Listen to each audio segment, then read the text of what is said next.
So today we are excited to have our guest, and our guest will tell us more information about herself. And so we will be able to start right now. I want to welcome all of you to our weekly Zoom sessions and webinar series. And so today it will be an open discussion. We shall have some questions to ask our guest, but also you're welcome to ask questions as we go along. And so we will start the conversation now because I've taken a bit of time. Our guest, you're welcome. Hello, everybody. Hi, Belle. Thank you for inviting me today. Thank you, and thanks for creating time to come and engage with our prospective students from Uganda, and most of them are from Uganda, but also we'll have some from Ghana. We shall have some from Nigeria joining us, and some from South Sudan. But if there are others, we shall be able to get to know as we go along. So we'll start our conversation. So I'll be calling you Abii as we go along. As we go along. And so Abii, what's the time on your side now? It's exactly 5:12 p.m. here at Cambridge, which you would know too, because you're my neighbor, my rival, living very, very close to me. So yeah. So why do you call me your rival? Just to help the members understand why me and you are rivalries. Okay, so Cambridge has this system of colleges where every student who is admitted is allocated to a specific college. And it serves as a sort of administrative / academic go-to for that student. And Abel's college is St. John's, whereas mine is Trinity College. And both colleges are actually neighbors. So we are very close to each other. But we do not like each other. There is a very fun rivalry going on between St. John's and Trinity, which, to be fair, I actually don't understand because Trinity is the better college. It's the richer college. It's the fun college. I don't know why they're trying to compete with us, but that makes Abel my rival. Okay, it is clear. I will not go in here because we can never finish that conversation. So so who is Abii? Just to begin the conversation, who is Abii? So my full name is actually Abii-Tah, Abii-Tah B, and Abii-Tah means God says yes. I am originally from Cameroon. I am a second year PhD student here at Cambridge, at the University of Cambridge here in the United Kingdom. And I study politics and international studies, which makes my focus areas being conflict, security, peacekeeping, and also displacement. So my research essentially just looks at the Anglophone crisis in Cameroon and tries to understand what international stakeholders do to either escalate or de-escalate the conflict. But that's a little bit about me and my academic background, and yeah, just a little bit about me personally too. So when did you leave Cameroon, and when are you going back to Cameroon? Yeah. I first left Cameroon 9 years ago. I was 16 at the time, and I left to do high school in South Africa. And I sort of moved around a little bit until I got here to Cambridge. But I am going back to Cameroon next week for my field work. I'd be there for 9 months working until I get back to the UK to complete the rest of my PhD next year. So let's begin from the basics. Why did you go to school? Why did you choose to begin pursuing? Going to school. How did it start on your side? This is a very interesting question for me because I know that for myself and for many Cameroonians, we all come from very academically inclined families. And so going to school is a bit of a no-brainer. It's like you literally get enrolled in school before your consciousness livens. And so I went to school before I actually was ever conscious of anything. My parents sent me as quickly as possible.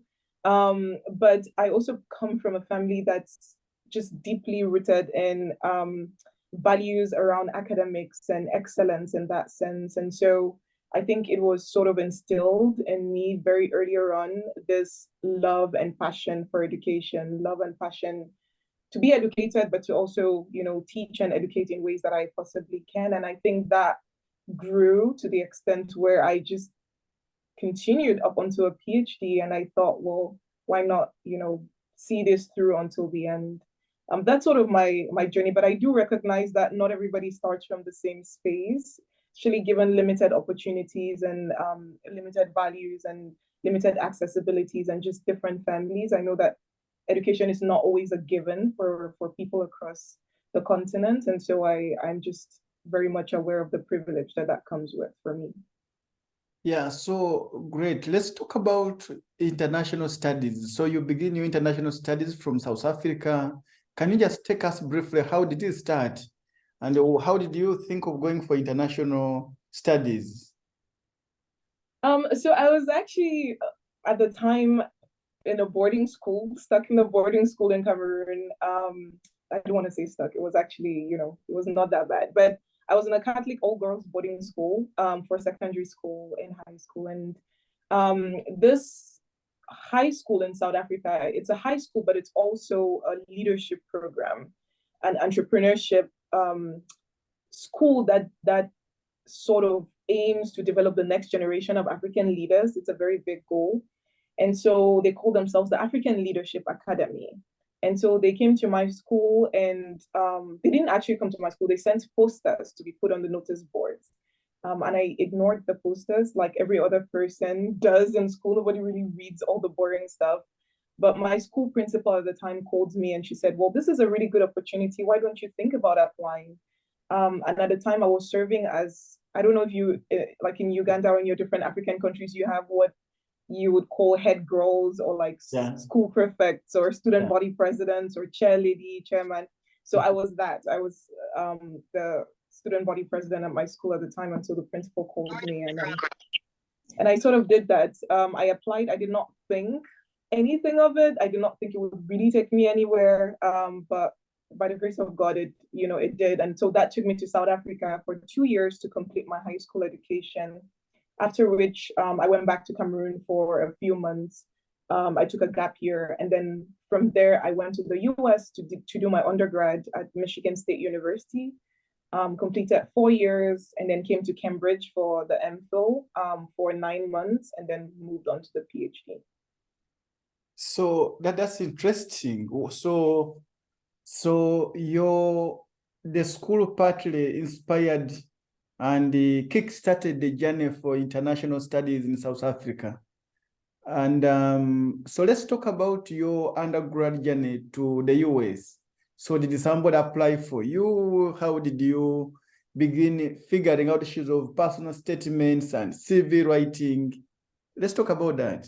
Yeah, I think that actually, to answer that, but also to sort of, give you a little bit of flowers and just some flowers and some accolades and commend you and all your students for this mentorship program. I think the crux of applications abroad lies in mentorship.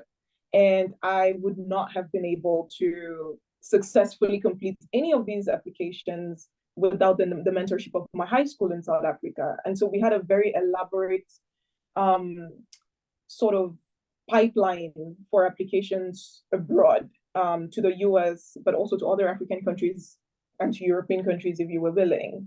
And so we had a counselor whose entire job, we had 2 counselors whose entire jobs were to do exactly what you're doing for your students right now, to introduce us to this widely opaque process of applications. Like, it's really hard to understand these processes when you're on the outside. So you oftentimes need somebody who's on the inside to shed light for you and to take you through.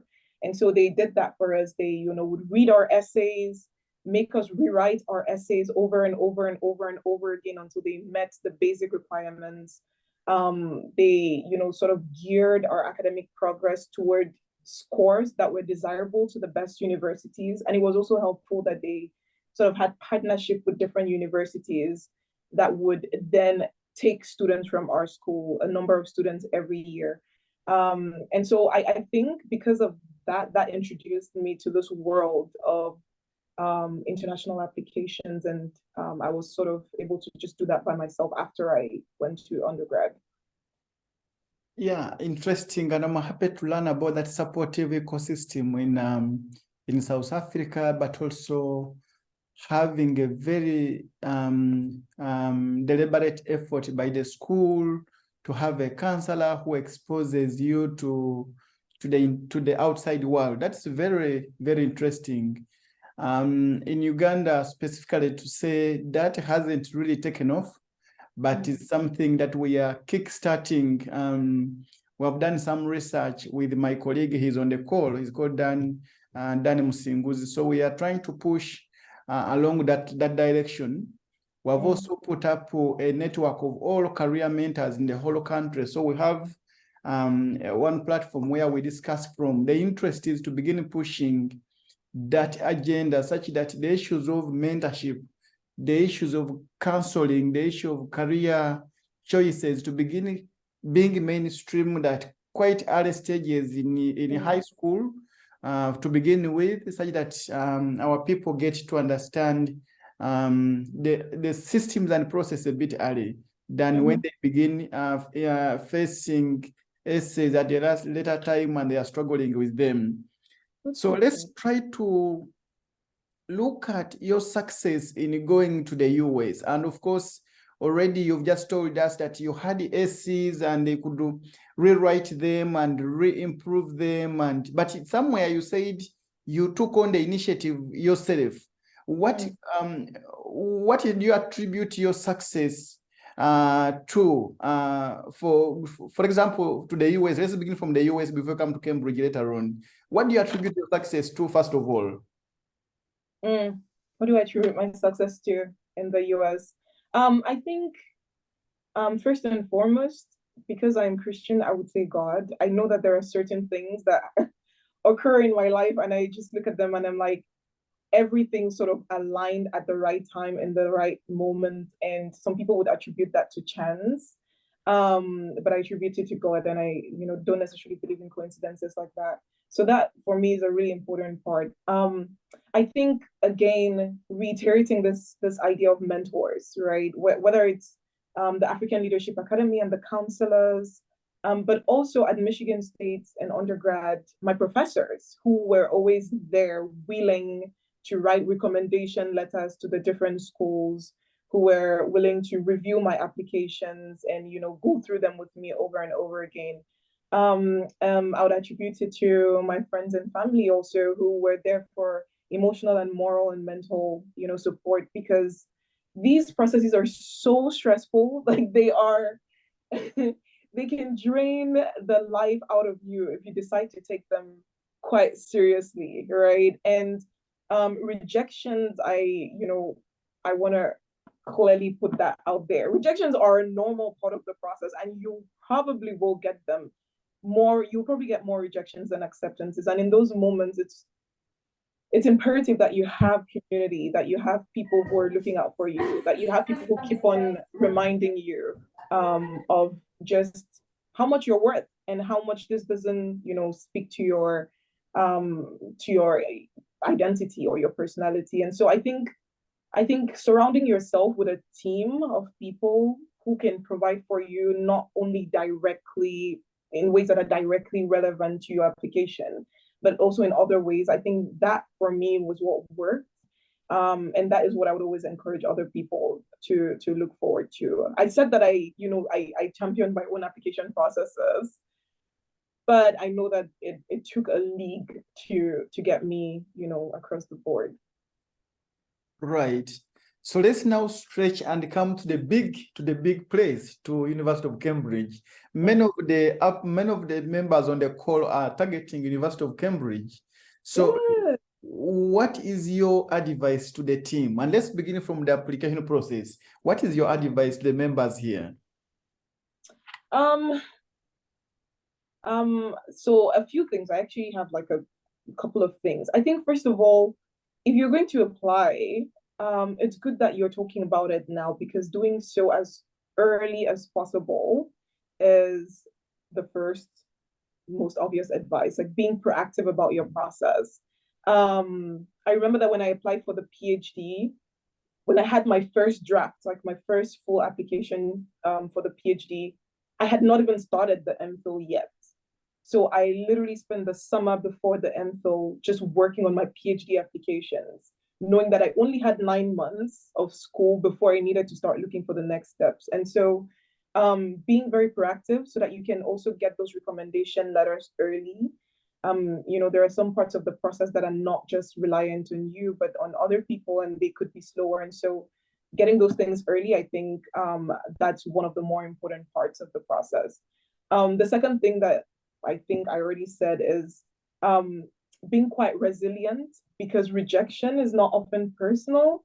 And so you should probably not take it personally. I'm not saying that you will get rejected. I'm not hoping, but I'm just saying that it's a normal part of the process. And if it happens, a lot of the times it has something to do with other things, not only necessarily your application, right?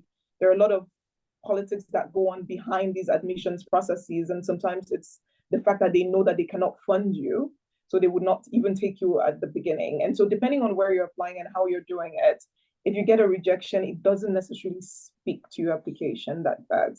The third thing is the mentorships. Again, definitely rely on this platform. Definitely just seek people that would review your application for you, because sometimes you write things and because you already have the knowledge in your head and you have the preface in your head, what you've written makes sense, but then you give it to another person who doesn't have that same preface and they cannot get it because they're like, this is unclear to me. And so have people read and reread and edit for you, and don't be afraid to start over and rewrite and rewrite. Let me see, what other thing I had actually written like a couple of notes in terms of advice. Let me just double check. Yeah, rejection. Oh, classify your school. So I know that you're saying a lot of people are actually interested in Cambridge, and that is great. There are also a lot of good schools out there besides Cambridge in the UK, in the EU, in the US. And so I would say classify your schools into three broad categories. This is actually like a common trick that is often given to students who are applying, and it's one of your categories should be safety schools. And so safety schools are often schools that for lack of a better word, you're better, like you're too good for, right? Like that you would more than likely be admitted to the schools.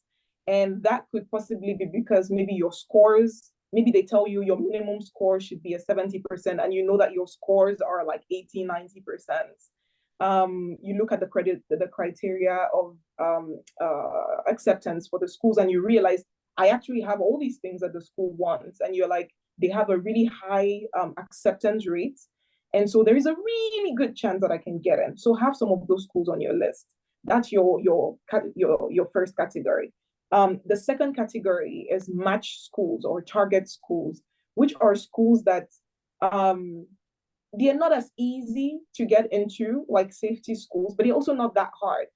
And if they're requiring maybe like a 70% score, and your score is maybe like a 68 to a 72, you're around there, but you're not exceptionally above the school, and the school is not exceptionally above you. And you sort of meet the criteria. So you have maybe like a 50% confidence that you would be accepted into that school, right? So you have that category of schools. And then you have the third category of schools, which are reach schools.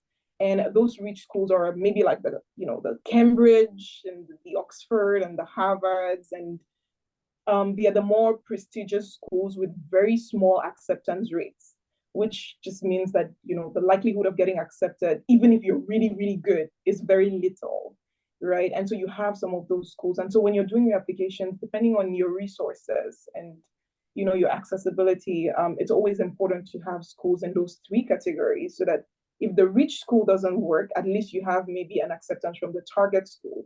If everything else fails, at least the safety school can still keep your dreams alive. And I think those are some of the things that I would say. And just in addition to being authentically you, like be yourself. And I know that that's the most cliche thing to say to a person nowadays, but it's like, if you have other interests, whether it's hiking, whether it's gymming, whether it's swimming, whether it's sports, like showcase those things on your applications. There are often sections where those things would be, entertained. And so embrace those parts of your self that are unique and quirky and weird and funny and exciting, and let that come through in your application so that they can read your application and see that you're a whole person. You're not just like a bookworm.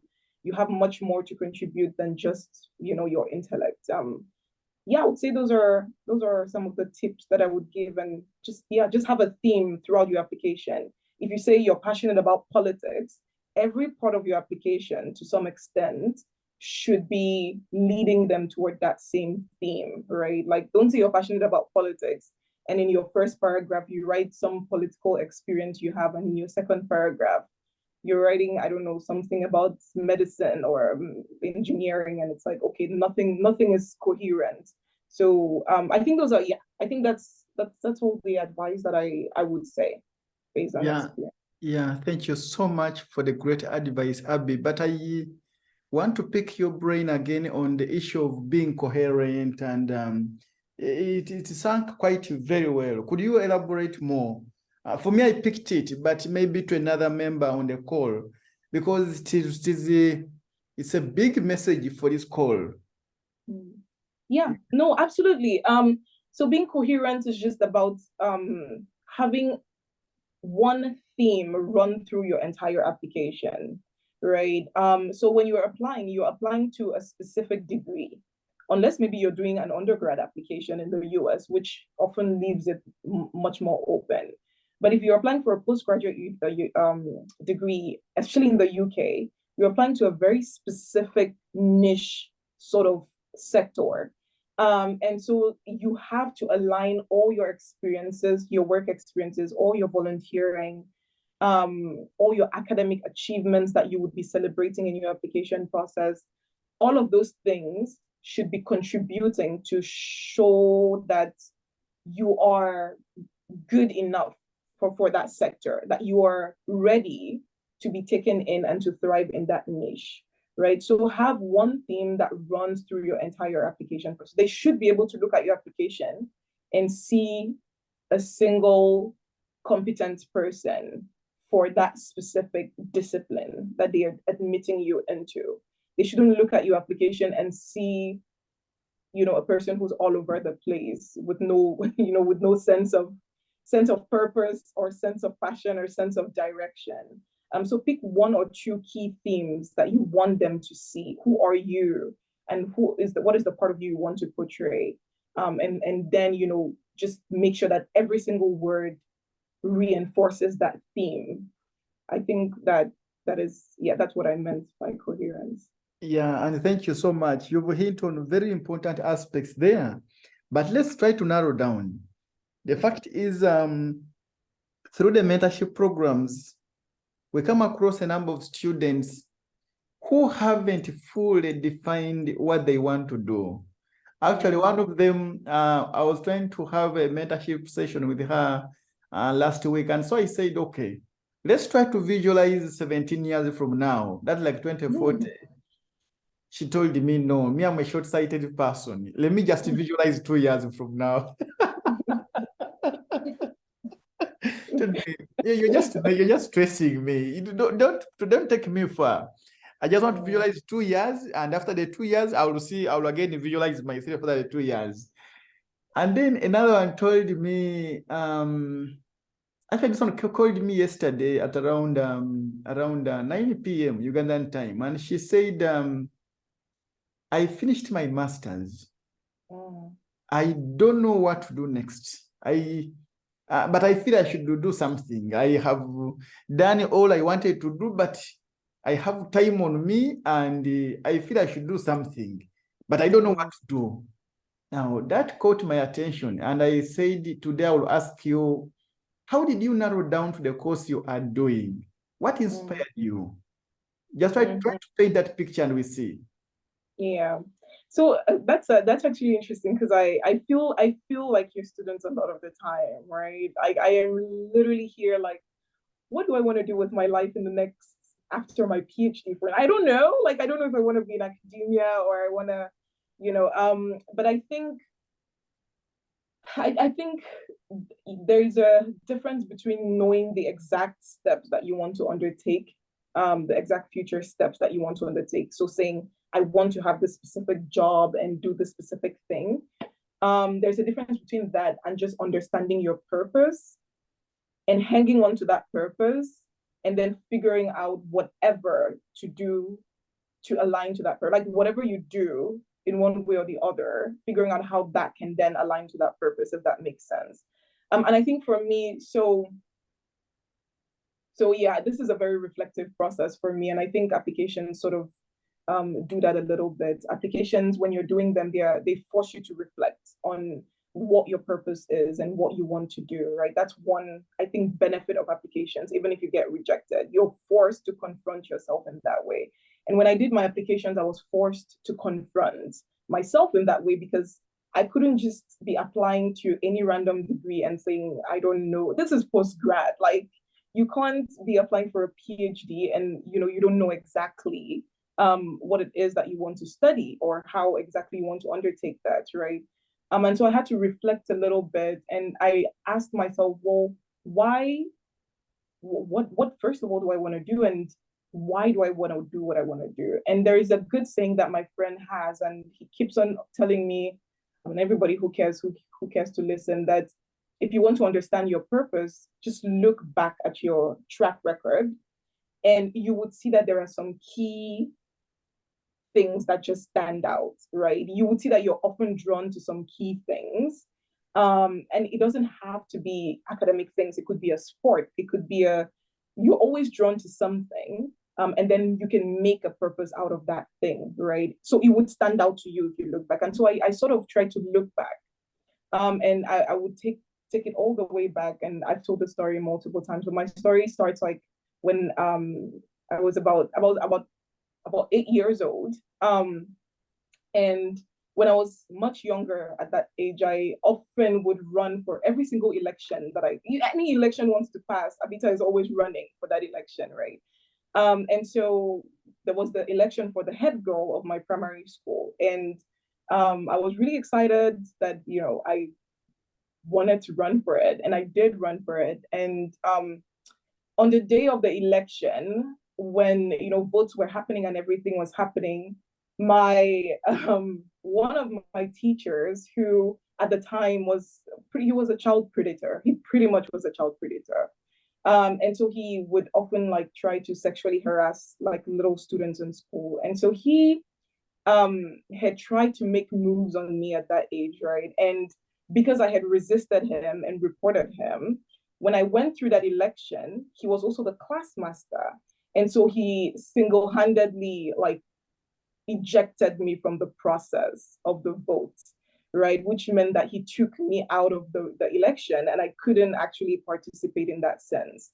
And so I couldn't become student body president anymore at the time. And that was when I was 8 years old. And I went home and I told my mom about it. And my mom was so angry. She couldn't do anything about it. But she said, well, you will have other elections and you will run for other elections. If this is what you really want, you would do this and you will win other elections. And I took that to heart. But that I mean, reflecting on it much later helped me realize two things at that time. That first of all, if I was a little boy instead of a little girl, chances that I would have, lost that election would probably be much lower, right? And then the second thing was that in our African countries, some of our African countries, democracy is so funny sometimes because it's interesting that one single person can sort of torpedo an entire election in that way, right? It's like it took one teacher to just torpedo everybody else's votes, and he single-handedly could control that democratic process. And I think that led me to just understand that it was important that I was taking part in democratic processes and figuring out ways to challenge these kinds of opposition, right? Figuring out ways to make these democratic systems more equitable, to women, more equitable to people from underserved backgrounds, more equitable to people who did not have voices. It was important for me to amplify those voices because I had gone through that at that very fragile and delicate age. And it was important for me to protect other people and make sure that other people did not have to go through that at bigger scales. And so that's how I knew that politics was sort of the area that I was just drawn to because of that story. And it manifested everywhere I went. It manifested in my secondary and high school in Cameroon, where I ran for student body president and I won the position.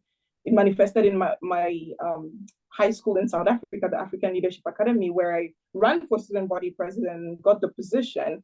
It manifested at Michigan State University, right, where I became the first Black female student body president in my university. And so it sort of kept coming back. And even at Cambridge, now I'm taking a pause on those kinds of politics, but leadership sort of exudes itself in my everyday experiences, whether it's Abel, myself, and our other friends, you know, leading in ways that we are trying to celebrate birthdays for our friends, or whether it's, you know, taking up other opportunities like this to talk to you guys.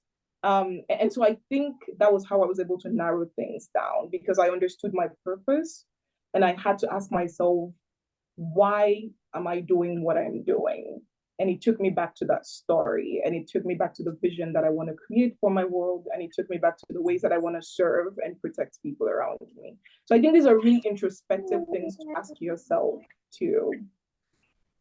Interesting. Abby, I did not have this side of the story. I didn't have that side of the story of Cameroon, the story of Michigan State University, the story of South Africa.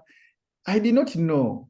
But I just want to quote the statement I told you last week when I met you.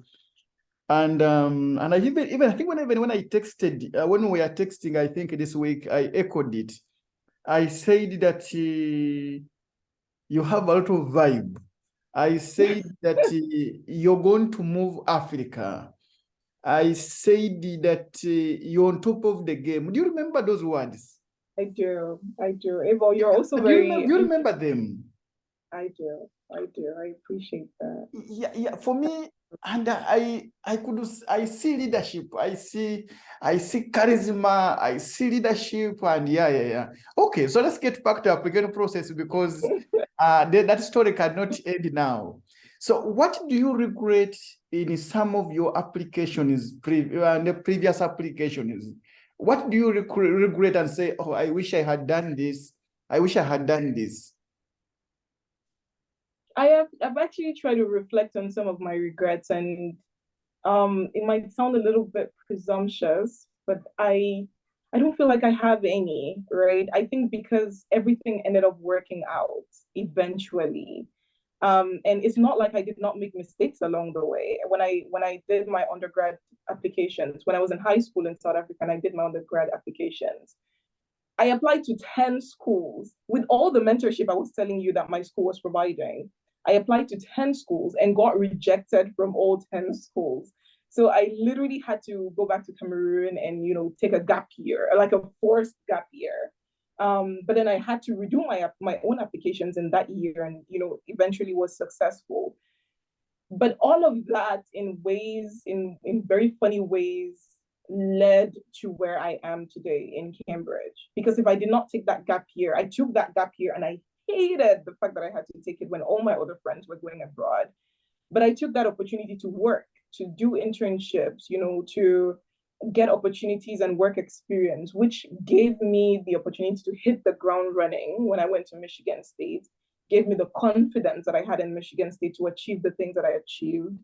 And that in turn, you know, brought me to Cambridge, which this is not the end of the story still. So I don't necessarily look back and think of any regrets in that sense, because again, you mistakes are part of the process. That is okay to make.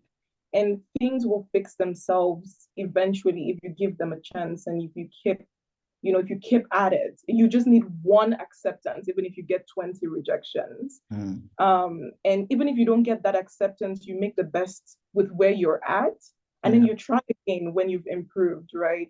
Things eventually fall in place. That's what I I like to Yeah. believe. Yeah, I should alert members that me and you, we are on the same scholarship, and We the are. scholarship is called Cambridge Africa Change Makers Scholarship. Some of these webinar series we shall be holding from time to time. It is an avenue to change certain things in Africa. Is an avenue for us to change some insight and some narratives in Africa and all that.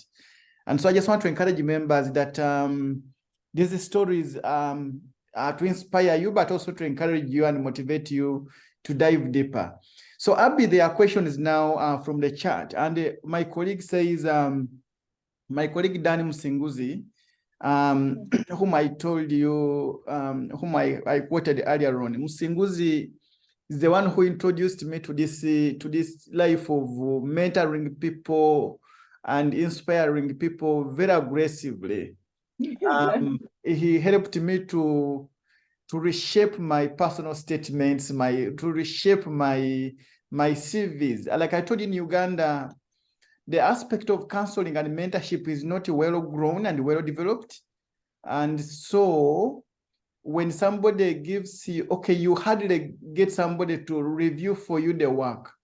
Until I met him and he made the essays upside down, and I said, oh, this is very good and this is very brilliant. And so I'm very proud of him. But he's asking a very good question. He says, excellent insights. What was the most challenging part of your PhD application? Why was it challenging? How did you overcome that challenge? Yeah. I think maybe the most challenging part for me, well, two things. I think first was just figuring out this question of what do I want to do in my PhD? What kind of research do I want to undertake? What topic do I want to choose, right? And then the second one was just overcoming myself, like overcoming my own self as a hindrance to my progress, overcoming my self-doubt, overcoming my, self-questioning, and just overcoming my imposter syndrome and wondering, am I actually good enough to do a PhD at Cambridge? Which is such a big question that you think only you was asking until you realize everybody's asking themselves that question too, right? Everybody goes through moments like that. And I think my supervisor was the best person who, so he was literally my number one support system. My master supervisor was my number one support system in helping me then develop the idea for my PhD. So I came in with an initial idea that I had, and I already had a draft by the time I started my master's, but he just helped me revamp. So he did the same mentorship that you have provided to Abel. He helped me revamp my idea, revamp my essays. I rewrote the entire thing over and over again under his leadership and under his mentorship. And he also, vouched to be my supervisor for the PhD. So he gave me that backing very earlier on to say, I will support you for the PhD. I will be there for you. I would write your recommendation letter. And when you get admitted, I will be your supervisor. So he made that commitment. And I think sometimes you just have destiny helpers like that who help you overcome those kinds of challenges. And the other one about myself and my imposter syndrome, I think it was just finding a community at Cambridge, right?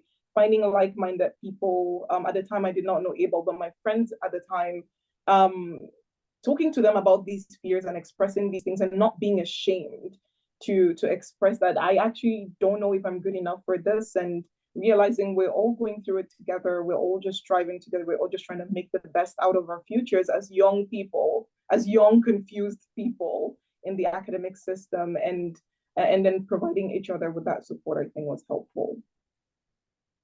Yeah, that's interesting. And thank you so much. Karen is asking, how did you, let me just ask that question. How did you handle the fear of failure? What kept you pushing and not giving up in spite of several rejections? Yeah, I think definitely, like I've said, I've always had a community that, reminds me of what I'm capable of and who I am. No matter how high you go, those moments would always make you feel like the smallest person ever. So community, but also family. I think as African people, sometimes we have a responsibility to our families that is so much more ingrained and so much more profound than a lot of Westerners can ever dare to understand, right? The idea that you're abroad and you're studying, but every little money you have, you want to send home to help make people's lives better because you know that they actually depend on you. I think if it was just me, I might have probably given up because I would have been like, this is not worth the stress. This is not worth this kind of trauma. But because I knew that I had brothers, I'm the firstborn and I have two brothers behind me. I have brothers who rely on me, who look up to me, who need me to be the trailblazer so that they can achieve for themselves, right? And because of that, I cannot dare to not give my best even when it gets tiring. I cannot dare to step back even when it gets tough, right? Because there's people back home and family, but also the communities back home and the people that I know that I would impact with my story after everything falls in place. Interesting, and thank you so much for highlighting that.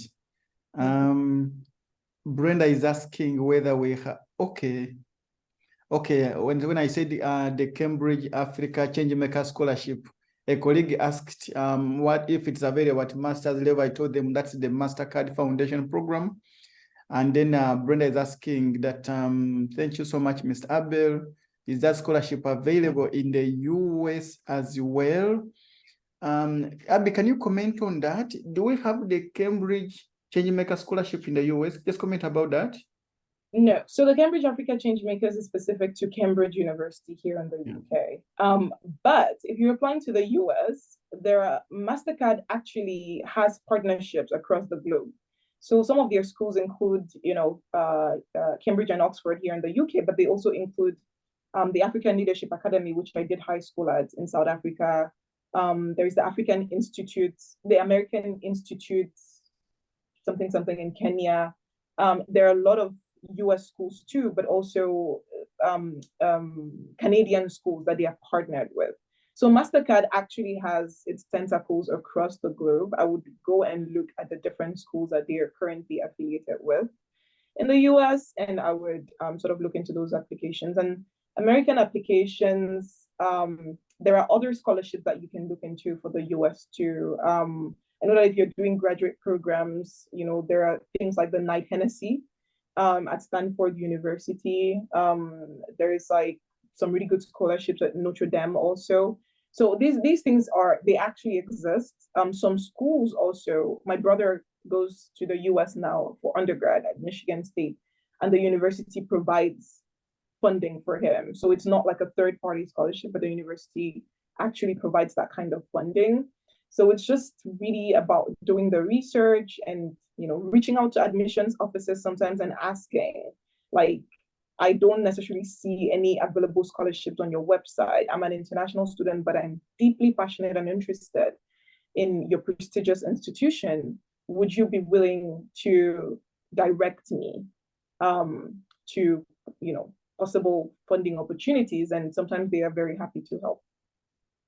Yeah, that's very interesting. And thank you for emphasizing the need for us to do research, but also contacting the admissions office whenever we have inquiries or that are not being answered on the website. So a colleague is asking, if I'm applying for the second time, can I still use the recommendation from my supervisor for the second time? Could it happen that I approach the same supervisor because I'm facing rejections? That's a very interesting question, because the problem with rejections is they never really tell you exactly why you were rejected and what part of your application was lacking. I would say that if you feel like you've actually met all the criteria for the school in terms of scores and everything else, maybe, I don't know, TOEFL, IELTS, or I don't know, GRE, SATs, whatever, and then you realize that you're still not getting accepted, then maybe your focus should then be your essays and also your recommendations, right? Try and revamp those essays the essays to the best of your ability. But then also maybe ask your recommenders if they're willing to update their recommendation letters with more recent achievements that you've been able to amass in the 1 year that you've been, reworking. Because the expectation is not that you should submit the same exact things in the second year, because what's to say that you would not get rejected again? If you're going to apply to the same place twice in a row, you better make sure that in that 1 year you've grown enough significantly such that it is glaring to the admission officer that this is not the same student who applied last year. This is not the same. They don't carry the same capabilities they did. They are so much more evolved now. And so, do more, but then also ask your recommenders to sort of integrate that in their recommendation letters. But also, if you've made other connections, like I would say, like switch recommenders. Like if you've made other, people with other more, say, high in terms of hierarchy, like if you've made connections with other people who are higher up in the hierarchy, maybe head of department instead of just a simple professor, and they know you well enough to speak to your abilities, then why not? Like, don't be afraid to switch. It takes work, but it's worth it. Yeah, and then another colleague is saying the biggest lesson I've learned here is resilience until the target is hit. Abii, your story is so fruitful. I reading a lot of literature about universities is a must to find a target scholarship. And then another colleague was asking, are there specific requirements for graduate applicants in the fields of STEM, humanities and social sciences? If yes, what are those requirements, especially for STEM? So I'd reply this one, and I told him, James, that these are really different from one place to the other, from country to country, from university to university, but also from program to program. So really, there are no generic requirements that you could sit down and say, okay, a master's in electrical engineering at Oxford is asking for this. Therefore, all masters in the UK are asking for this. Or maybe the masters in the geological sciences at Cambridge is asking for this, and therefore all universities in Europe are asking for this. So I think the most important thing is to go to that university, go to that website, and then you try to dig the requirements as from program to program. Then Rogers is asking, can a recommender be a reason for my rejection? Like the background of my recommender in relation to the program I'm applying to, if they are not similar background as mine? That's a good question. So usually for recommendations, like Abel is saying, different universities would actually have something about the requirements for the recommender.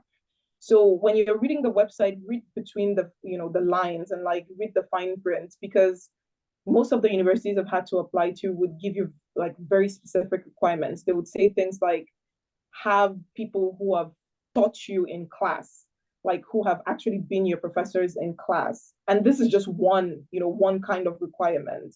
And so it's important to really look into it and make sure that you're meeting those criteria, so that you don't make the mistake of getting somebody to write you a really nice recommendation, but for some reason, because they've not actually had that sort of personal academic interaction with you, you're missing out on it. But yeah. Yeah, Abii, you raise a very important point there. For example, for me, this year alone, I've been contacted by 3 candidates. Just because they know me and they know that I know them, they thought I could able talk about their academic merit or academic proficiency. So I told them that literally, although I've been seeing you, I've been following you on Facebook, I've been seeing you post a few professional activities here and there, I don't think I really can make a good write-up about you. So I have turned down their request for me to be their recommender because I have not worked with them closely, yet I know some people who have worked with them closely. So I told them, I think Professor so-and-so can able to talk about you because you worked with them on this project. I think Mr. So-and-so can be a good recommender because I saw you posted, you were working with him on some project. So yeah, so you're very right. Somebody who is able to who is able to speak and who can able to talk about you. Brenda is asking, Abby, which one do you think is easier to go to for masters, US or UK, according to your experience? I think which one is easier to go to, actually, now that I've never had to reflect on that question. So yeah, when I applied for masters, I applied both in the UK and in the US. And I got master's programs in the US and in the UK. So I think it depends. Okay, so I think it depends on the universities that you're also applying to, right? It's like Abel said, there's no generic, these things are not generic. You can't compare the entire US and the entire UK. So it depends on the specific universities that you're applying to in the US and in the UK. And things like acceptance rates, how competitive those specific programs are, and the you know, just the requirements that those universities have and how easy or difficult it is to meet those requirements. And so there is not necessarily an answer to that question, because US or UK, it could be easier or harder depending on the university that you're applying to or the university that you're comparing. But US universities for me were just not an option, because most of them require things like the GRE, which is an examination that you need to write, to get into the US. And a lot of schools don't do GREs anymore. But if you're targeting the top universities, like the Ivy Leagues, most of them still take GREs, right? And so you would have to study and go through that GRE, and that becomes an additional requirement, which for me personally, at the time I was applying, I had so many commitments. I was student body president at the time. I did not have that time to be doing extra studying and writing extra exams, right? So I loved that I could come to Cambridge and not have to write GREs. And in addition to that, the Cambridge MPhil was just 9 months, as opposed to US universities, which are often 2 years, 2-year long, right? And I was like, I don't want to die in school, you guys. I don't want to grow old in school. So so the UK very readily became a pathway for me to take. Yeah, Abby, I share that experience with you actually. I am lucky because I also got accepted at the two places. I was accepted for my master's at University of California, Berkeley in the US. And then now here, my PhD at Cambridge. And for me, again, like you really hint on, in the US, the aspects of GMAT, the aspect of GRE, the aspect of TOEFL or the IELTS, they are really a must. And if you are diving there, then you really have to prepare. But now in the UK, there's a lot of flexibility, more so at Cambridge, whereby they can assess you. There is a language center which is there to assess if you're coming from another place which is not English speaking, just by a phone call or a Zoom meeting like this, and then they see whether you are able to hear or understand. So I think that such flexibility for me spoke to me, and I would find the UK quite friendly and quite easier to penetrate. Now I have 2 mentees, and so two of them told me, we want to pursue the US. I said, okay, no problem, let's go, all the best. So that was around August. And so she began putting together the requirements for diving to the US. And so she began attending the GRE classes in Kampala. She began paying for GRE.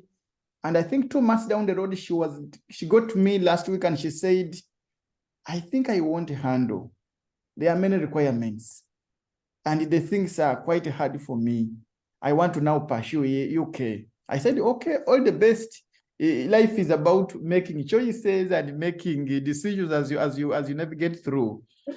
Okay, Abii, there is another question here. For Cambridge, do you upload the letter from the recommender, or the admissions department will ask you to provide the contact and they contact the supervisor themselves? Abii, can you shoot at that? Yeah, the second one is the answer. So you would, when you're doing your application, they would ask you for the email address of your recommenders, and a little bit of, additional information, just their names and their positions, and sometimes how they're related to you, just to double check that you're meeting those requirements again. Like, if were they your teacher in school, or how are you connected? Yeah. And once that is done, they would trigger sort of like an email that would be sent to them, and I think they get a portal or something like that, and they upload the letters themselves. But once they upload the letter, you would be able to see it on your portal that it's been uploaded.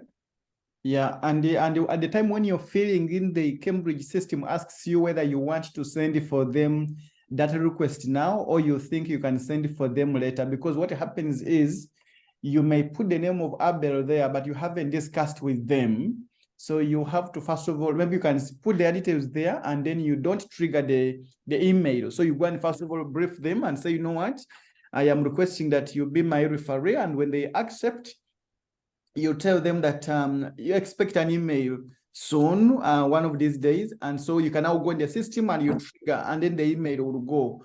And the purpose of discussing with them is because they begin being expectant, and and you request them to be checking in their spam or trash boxes as well. Because if you just trigger without telling them, the email will go and they will struggle to understand, and they can ignore it, they can delete it, they can.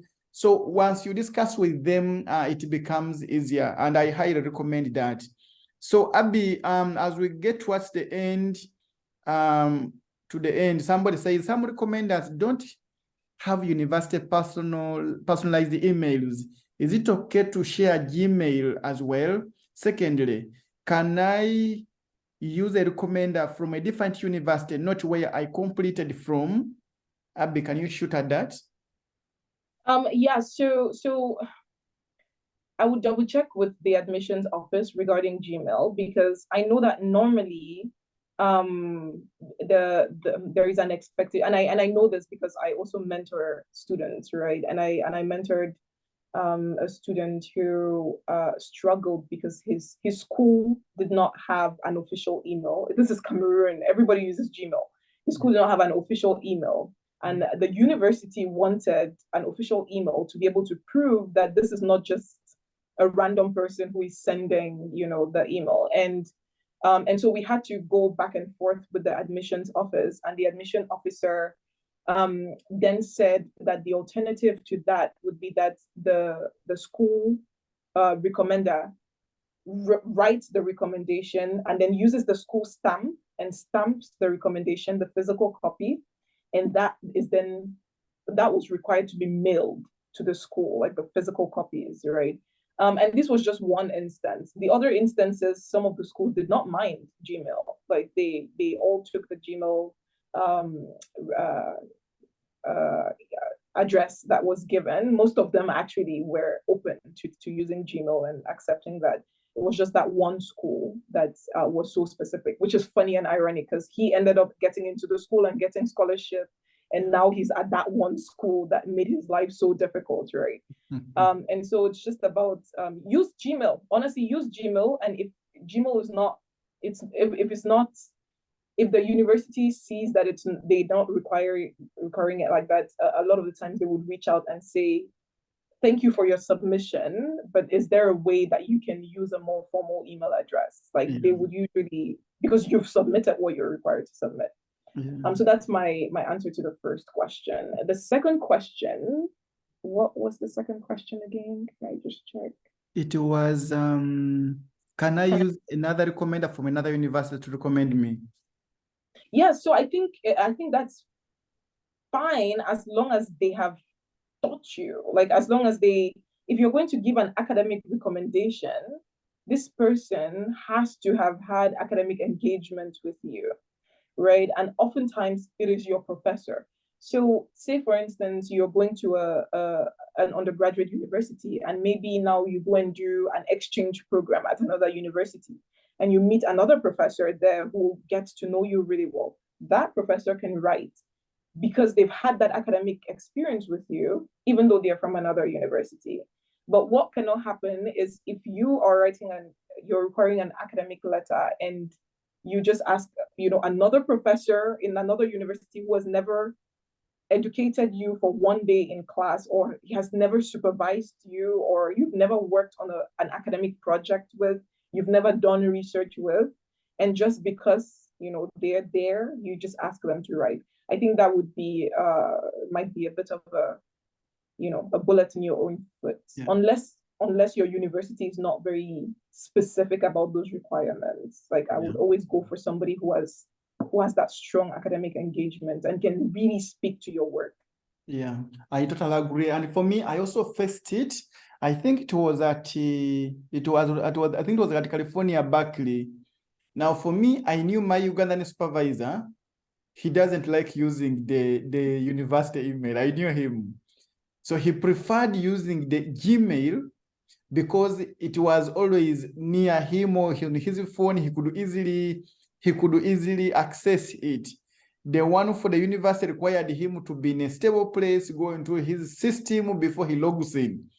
So when I got admitted at Berkeley, they requested me to request him to use the university email and send a recommendation letter. So in other words, they didn't reject me, but on top of them admitting, they told me still, even when he sent last time, we received it, but you requested him to go and use the university one, and he did it. When he did it, that one was sorted, and yeah, we settled in very, very well. So Abii, as we close out, what are your parting shots and what are your recommendations to African scholars who are shooting at graduate universities for their studies? As we close out, I feel like just a few things to leave you with are, these spaces need you. These spaces abroad, these universities need you. I dare to say that sometimes they actually need you more than you need them, right? They need this diversity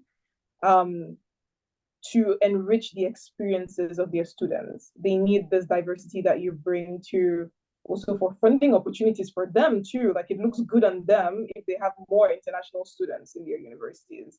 So they need you, but not only that, these communities could use your rich, profound experiences. Your stories, I'm sure, are so powerful because you cannot be an African without a powerful story. You just cannot be, right? And I think your perspectives are probably so sharp and so different and so unique, and that makes you so desirable to these institutions. But to us, those of us out here, like we need more Africans here, we need more people here. So please don't hesitate to apply. If you're free to apply, don't hesitate to apply. I would say, like, the other thing is, yeah, just be authentic and be completely shameless sometimes when you're doing these applications. Like sometimes, like I said, if you've had your safety schools and your target schools, those reach schools, the ones that are way, way above, don't be ashamed to put yourself out there to be considered for those spaces. I think a lot of us, when we apply to some of these spaces, we have imposter syndrome and we just don't know if we would get in or not. But like I said, a lot of people feel that way. That should not hinder your ability to advocate for yourself and to put yourself out there. So yeah, I think that's what I would say to my fellow African scholars. I hope I get to see one or two of you here in the UK in the next few years, and it has been the utmost pleasure of mine to engage you today. Yeah, so the last comment there, somebody is quoting you cannot be in Africa without a powerful story. I love that statement. I always have doubt about my research areas. How perfect is it supposed to be, especially for a PhD? Oh, so for your research project, I would say, especially if you're doing a PhD application, it's important to be cognizant of the fact that a lot of supervisors in these universities are willing to help you through your application process.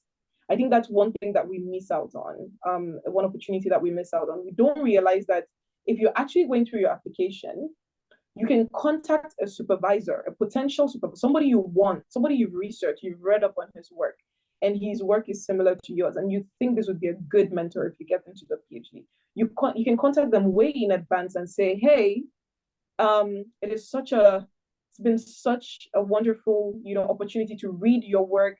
These are some of the things I really liked about this specific research article that you wrote. I just want to let you know that I am thinking of applying for a PhD at Cambridge, and here is my research proposal or my draft research proposal. You attach it there, and you say, I just wanted to ask if you could kindly look through this for me and give me any feedback. I would be very grateful, for your time and the opportunity.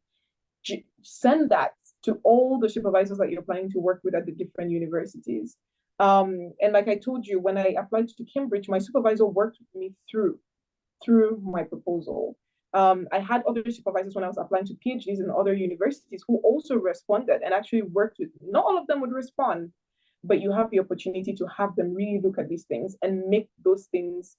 I had a professor who actually had a video call with me and really discussed my proposal with me and gave me all this feedback. And he said, if you implement these things, then I would, consider having you as my supervisee. And so don't miss out on these opportunities to sort of, engage directly. Like, don't be afraid to reach out. It doesn't have to be perfect, but, just get the help that you need to make it the best possible application for the supervisor that you're applying to.